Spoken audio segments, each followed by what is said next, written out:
The chairwoman of Balboa Games and Kangen sit down to have a talk. Kangen, while sweating, asks whether Balboa Games would like to sponsor Kangen directly. The chairwoman replies, saying yes, and it would be for around 2 billion. She says they will provide a building for the team for 6 months, cover 60% of the players' salaries, and a cash injection of 1 billion KRW. Kangen nervously says that it is an excessive amount for a team that has yet to be established. Kangen asks the chairwoman what she wants from them exactly. The chairwoman says she likes that they are fast in the conversation, and that Kangen is correct as there is one condition for all this. She says her condition is that Kangen and his team have to win the first place of League of Infinity Korea Championship summer season. Kangen says it is as expected, to achieve the royal road that no pro team has achieved in the AOS game history. The chairwoman starts to say, of course, if you don't have any confidence in that, the supporting fund won't be... But before she could finish, Kangen says he agrees with her condition. He tells the chairwoman to not try to test his and his team's resolve, as they won't be swayed by that small amount of money. The chairwoman says she apologizes if she made Kangen upset. She says they will proceed with the funds as planned, and she will also add the conditions Kangen said. She says additionally, they will promise to give Kangen and his team 2 billion incentives if they win the first place. Kangen says, great, I accept. The chairwoman, while getting up from her chair, says she will submit a separate document detailing the new contract to coach Lee Haeckel. Just before opening the door and leaving, she tells Kangen that the sponsorship is unprecedented, and because of that, it's likely to draw envy from others, and so she tells Kangen to be careful. In the next scene, we see a guy talking on the phone. The person on the other end of the phone is named Taeksu. The guy tells Taeksu that he wants him to prioritize a task, as there is someone they need to deal with totally. Kangen and their team declare their establishment as a team in a press conference and keep their name as Team Dream Squad. Lee Haeckel announces that this concludes their declaration of the establishment of Dream Squad, and that there will be a question and answer session with the media. He asks whether there are any questions.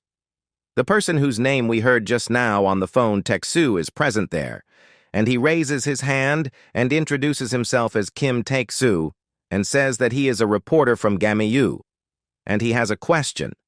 Kangen recognizes the reporter who had previously wrote a column criticizing Gosu. The reporter begins by saying, isn't it a human courtesy for someone to take responsibility for what they've done?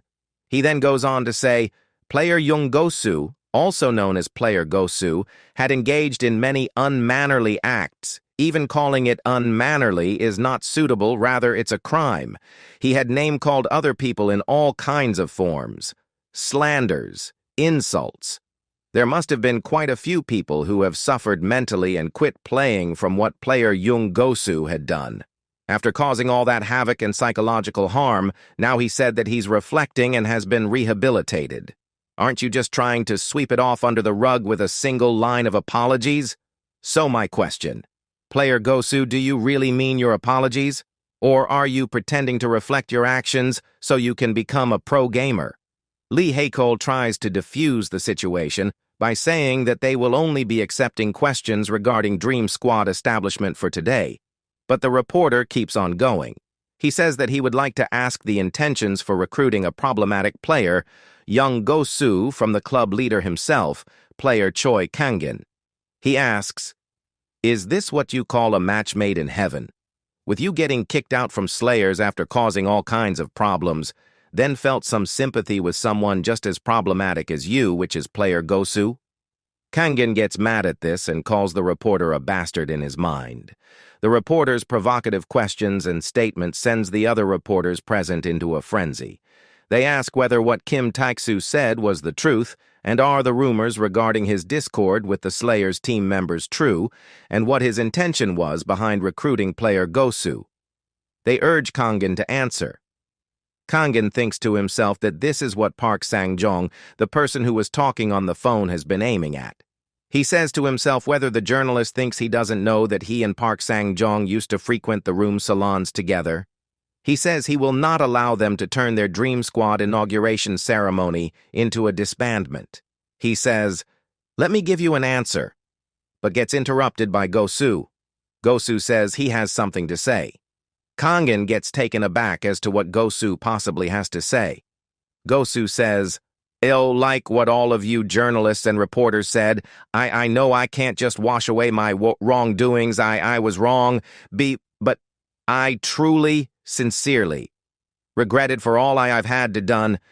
I am indefensible, be bad gamer too, and a key criminal to the victims, to my insults and name-calling, sincerely, to truly sincerely, deeply apologize. Kangen thinks to himself that Gosu is doing the right thing, and this is something he has no choice but to face. Gosu goes on saying, I really want to change. I want to throw away my embarrassing past and start anew. Never again do it. No swearing, no name-calling, no harassing other gamers. I sincerely regret and am reflecting. I want to atone and make amends and be reborn again. So please, just give me just one more chance. If you give me the chance, I'll definitely become a new person.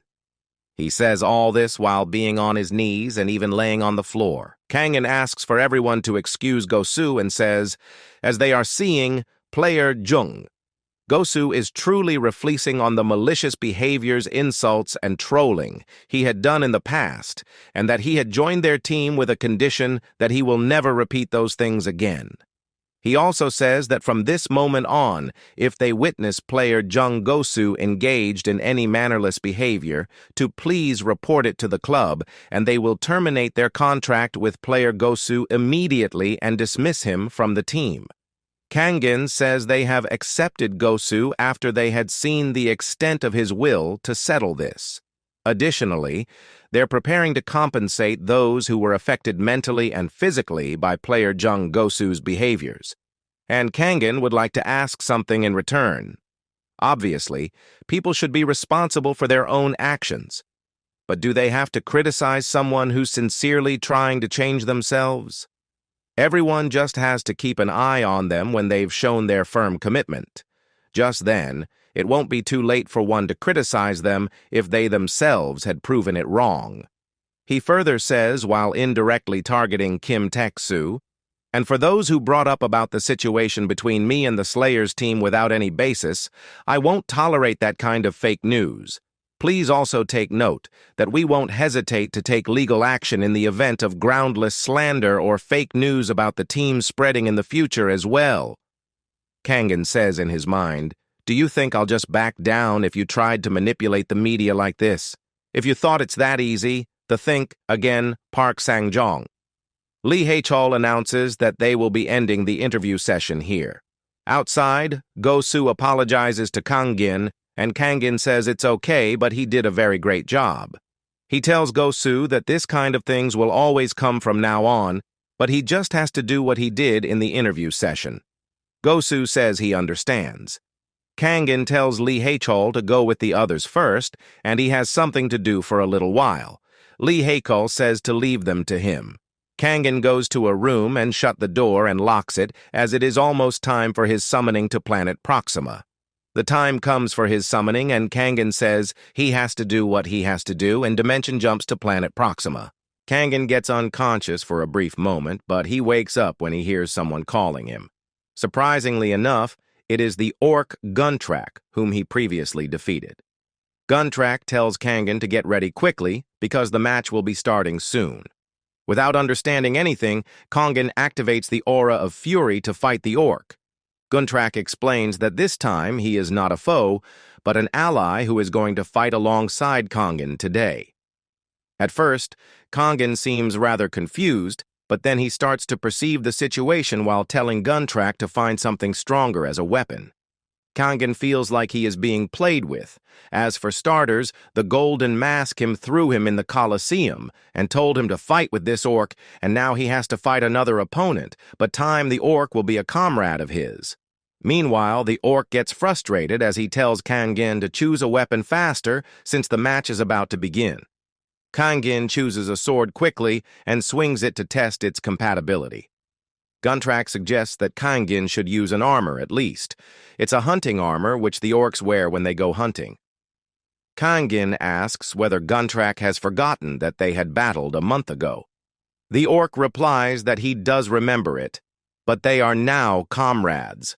So as an honorable warrior, he always does his best for his comrades. He tells Kangin not to doubt and just believe in him, because they are going to win this together. Kangin agrees, saying that they should combine their strength and win this to survive. While walking, Kangin thinks that he has to survive no matter what for the sake of his mother, little sister, and also now for his new team that he gathered. They enter the arena. The commentators announce that this is the fourth match of the day, and gladiator from the distant East Continent, Choi Kangin, and the fierce orc gladiator, Guntrak, has formed a team to face the terrifying monster. Kangin wonders who is their opponent, and seconds later a horde of goblins runs towards them. The first goblin is being slashed by Kangin, and Guntrak is rushing towards the goblins and swings his axe, which clears some of the goblins. The audience shouts as they are enjoying the chemistry between this duo. In the middle of the battle, Kangin notices that he is receiving experience points just for being in a party of two, even though he is not killing anyone. He feels that his world is also a real game in itself. Kangin helps Guntrak by killing the goblin who was going to attack from behind. They both have their backs covered up by one another and start to defeat the goblins with ease. They defeated the horde of goblins in style. Kangin has already reached level 10, but to him, it's freaking exhausting. Guntrak tells Kangin not to let his guard down, since they won't be having goblins as their opponents anymore. A stronger opponent is coming. He also concludes that they will be having 3 matches, so they need to fight 3 times.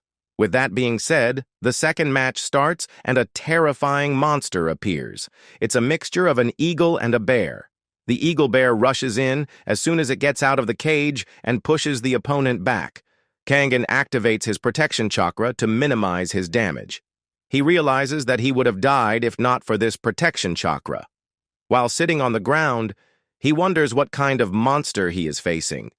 The audience shouts that this monster is a rare find, so this battle will be intense and worth the watch. The commentators surprises every one of them by saying that they have 3 eagle bear instead of 1 to make this match even hotter. Kangin clenches his teeth, seeing that he has to face 3 of these beasts. Then he sees that the orc is trembling in fear. He tries to lighten up the mood by telling Guntrak that an honorable warrior wouldn't tremble like this. He tells Guntrak not to worry since he has figured something out. He thinks that if the system is a game, then this fight is no different than a game as well. As Lucifer Choi Kangin, he had never give up or lose when it comes to games. So he shouts that he will also carry this game. Kangin tells Guntrak that he has a plan and tells him to follow it so that they can win. Guntrak obliges. Guntrak motivates Kangin, saying Kangin is a strong warrior, and Guntrak believes in him. Kangin and Guntrak go in for the attack. Kangin says he can possibly take down the eagle bears with his current conditions, but if he uses his stat point, which he earned to level up his skill levels, he can succeed. He uses the stat point to increase his chakra in total, stamina, and agility. Kangin goes to attack the first eagle bear, but he almost gets hit before he could land his blow. Guntrak jumps and attacks another one using his huge axe, but gets smacked so hard that he flies back. Kangin activates his speed chakra. Each increases his movement and reaction speed by 30%. The eagle bear attacks Kangin, but due to his increases reaction speed, he dodges it. Kangin then jumps on top of the creature and stabs it and calls Guntrak for assistance. Guntrak gets up and uses his axe to decapitate the creature.